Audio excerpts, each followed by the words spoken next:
विपक्षी पार्टियों में चल रही खटपट अब खुलकर सामने आ गई है, क्योंकि अब आम आदमी पार्टी और अरविंद केजरीवाल ने विपक्षी इंडिया गठबंधन को जोरदार 440 वोट का झटका दे दिया है, जिसके बाद चर्चाएं तेज होने लगी हैं कि क्या विपक्ष की एकता अब कमजोर हो गई है।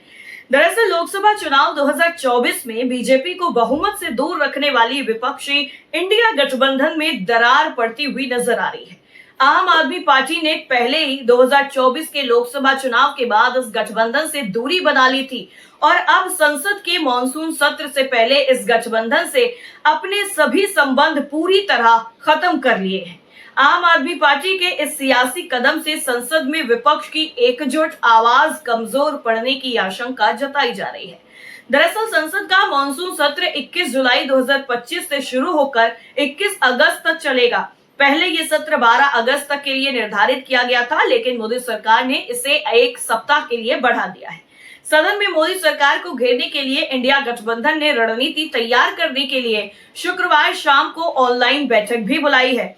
शनिवार को दिल्ली में कांग्रेस अध्यक्ष मल्लिकार्जुन खड़गे के आवास पर गठबंधन की बैठक बुलाई गई है, जिसमें आम आदमी पार्टी हिस्सा नहीं लेगी और इस तरह आम आदमी पार्टी ने इंडिया गठबंधन से पूरी तरह अपना नाता खत्म कर लिया है। आपका इंडिया गठबंधन से अलगाव क्यों? दरअसल आम आदमी पार्टी के सांसद संजय सिंह ने स्पष्ट किया है कि उनकी पार्टी इंडिया गठबंधन की बैठकों में शामिल नहीं होगी। उन्होंने कहा है कि हमारी पार्टी और अरविंद केजरीवाल ने पहले ही साफ कर दिया है कि हम इंडिया गठबंधन से बाहर हैं। संजय सिंह ने यह भी कहा है कि आप संसदीय मुद्दों पर टीएमसी और डीएमके जैसे विपक्षी दलों के साथ समन्वय बनाए रखेगी और उनका समर्थन करेगी, जैसा कि ये दल आपका समर्थन करते हैं। संजय सिंह ने बताया है कि इंडिया गठबंधन केवल लोकसभा चुनाव के लिए था और इसके बाद आम आदमी पार्टी ने हरियाणा और दिल्ली विधानसभा चुनावों के साथ साथ पंजाब और गुजरात के उपचुनावों में भी अकेले ही हिस्सा लिया है। इस तरह आम आदमी पार्टी ने पहले ही इंडिया गठबंधन से सियासी दूरी बना ली थी और अब संसद में भी विपक्षी एकता से अलग हो गई है। ये विपक्षी एकता के लिए एक बड़ा झटका माना जा रहा है। तो क्या कमजोर पड़ जाएगी विपक्ष की आवाज, ये सवाल भी उठने लगा है। हालांकि आम आदमी पार्टी ने 2024 के लोकसभा चुनाव के बाद इंडिया गठबंधन से दूरी बना ली थी, लेकिन संसद से लेकर सड़क तक वो विपक्ष के साथ मिलकर मोदी सरकार की नीतियों का विरोध करती रही है। लेकिन आम आदमी पार्टी के राज्यसभा सांसद संजय सिंह संसद में मुखर होकर सरकार की नीतियों के खिलाफ बोलते रहे हैं और विपक्ष की ताकतवर आवाजों में से एक माने जाते हैं। लेकिन अब मॉनसून सत्र में आपके गठबंधन से अलग होने के बाद विपक्ष की एकजुट रणनीति में दरार पड़ने की आशंका और ज्यादा बढ़ गई है।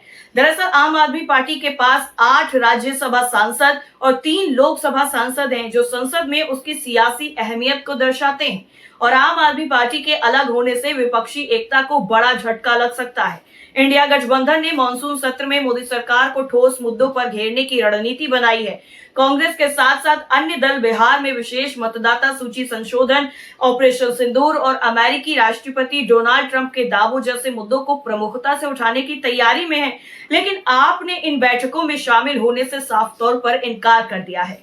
संजय सिंह ने कहा है कि आपके लिए दिल्ली में यूपी, बिहार और पूर्वांचल के लोगों के खिलाफ चलाए जा रहे बुलडोजर और उनके घरों दुकानों को तोड़े जाने का मुद्दा सबसे अहम है। इसके अलावा उत्तर प्रदेश में सरकारी स्कूलों के बंद होने का मुद्दा भी आप पुरजोर तरीके से उठाएगी। इस तरह आम आदमी पार्टी ने यह साफ कर दिया है कि वो विपक्षी दलों के साथ संयुक्त रणनीति के बजाय अपने मुद्दों पर ध्यान केंद्रित करेगी। आम आदमी पार्टी और कांग्रेस के बीच में तनाव भी एक बड़ी वजह माना जा रहा है। दरअसल आपका इंडिया गठबंधन में असल टकराव कांग्रेस के साथ ही है। दिल्ली, पंजाब, हरियाणा, गुजरात और गोवा जैसे राज्यों में आम आदमी पार्टी और कांग्रेस के बीच में सियासी प्रतिद्वंदिता रही है। हालांकि आपका सपा, टीएमसी और डीएमके जैसे घटक दलों के साथ बेहतर तालमेल है, लेकिन कांग्रेस के साथ उसके रिश्ते लगातार बिगड़ते जा रहे हैं। इंडिया गठबंधन के भीतर पहले से ही सभी दल अपनी अपनी राह चल रहे थे। महाराष्ट्र विधानसभा चुनाव के बाद शिवसेना, उद्धव ठाकरे और कांग्रेस के बीच में भी तनाव देखा गया है। उद्धव ठाकरे के दिल्ली दौरे की चर्चा है, लेकिन यह स्पष्ट नहीं है कि वो इंडिया गठबंधन की बैठक में शामिल होंगे या फिर नहीं।